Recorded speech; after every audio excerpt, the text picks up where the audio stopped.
మధ్యంతర ఎన్నికలు వస్తే రాష్ట్రంలో మెజార్టీ సీట్లు గెలుచుకునేది వైఎస్సార్ కాంగ్రెస్ పార్టీయేనని కాంగ్రెస్ పార్టీకి రాజీనామా చేసి వైఎస్సార్ కాంగ్రెస్ లోకి వచ్చిన ఏలూరు ఎమ్మెల్యే ఆళ్ల నాని చెప్పారు. చంద్రబాబు సీఎం సీటు మీద కూర్చోవడమే లక్ష్యంగా పెట్టుకుని పాదయాత్ర చేస్తున్నారని తెలిపారు.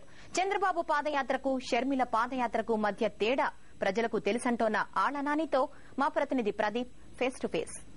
కాంగ్రెస్ ప్రభుత్వానికి మద్దతుపై ఒక నిర్ణయం తీసుకుంటామని నిన్న ప్రకటించిన ఎంఐఎం ఇవాళ తన పొలిట్ బ్యూరో సమావేశంలో కాంగ్రెస్ కు తమ మద్దతు కొనసాగించేది లేదని స్పష్టం చేసింది. దీనిపై వైఎస్ఆర్సీపీ ఘాటుగానే స్పందించింది. మైనార్టీలో పడిన ఈ ప్రభుత్వం ఎప్పుడో ప్రజా విశ్వాసం కోల్పోయిందని, ఇక కొనసాగే నైతిక హక్కు ఈ కిరణ్ సర్కార్ కు లేదంటూ వైఎస్ఆర్సీపీ ఎమ్మెల్యేలు మాట్లాడారు. పడిందంటారు. ఎంఐఎం వారి మద్దతు ఉపసంహరించుకోవడంతో కాంగ్రెస్ పార్టీ ప్రభుత్వం మైనారిటీలో పడింది.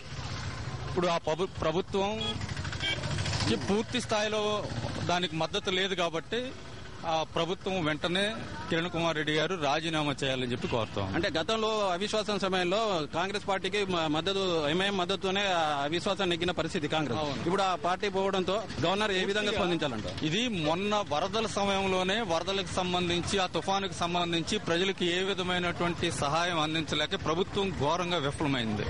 ప్రజలకు సంబంధించి వారి కష్టాల్లో అండగా నిలబడటంలో.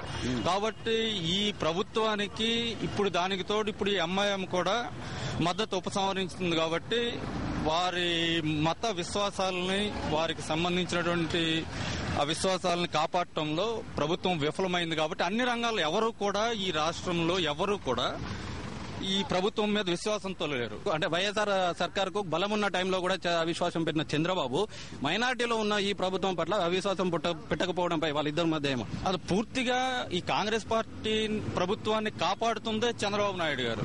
కాబట్టి చంద్రబాబు నాయుడు గారు అవిశ్వాసం ఎప్పుడు పెడతారంటే కాంగ్రెస్ పార్టీ ప్రభుత్వం అన్ని రకాలుగా పడదు అని ఆయన అనుకున్నాకే అవిశ్వాసం పెడతాడు. గతంలో కూడా అదే జరిగింది. ఇప్పుడు అవిశ్వాసం పెడితే ప్రభుత్వం పడిపోతుంది కాబట్టి కాంగ్రెస్ పార్టీ ప్రభుత్వం ఆయన అవిశ్వాసం పెట్టే ఆలోచన నాకు లేదని చెప్తా ఉన్నాడు. ఆయనకి ధైర్యం ఉంటే ఇటువంటి పరిస్థితుల్లో ఆయన అవిశ్వాస తీర్మానం పెట్టాలి. వచ్చే మధ్యంతర ఎన్నికలు వస్తే వైఎస్ఆర్సీపీదే ప్రభంజనం అంటున్నారు వైఎస్ఆర్సీపీ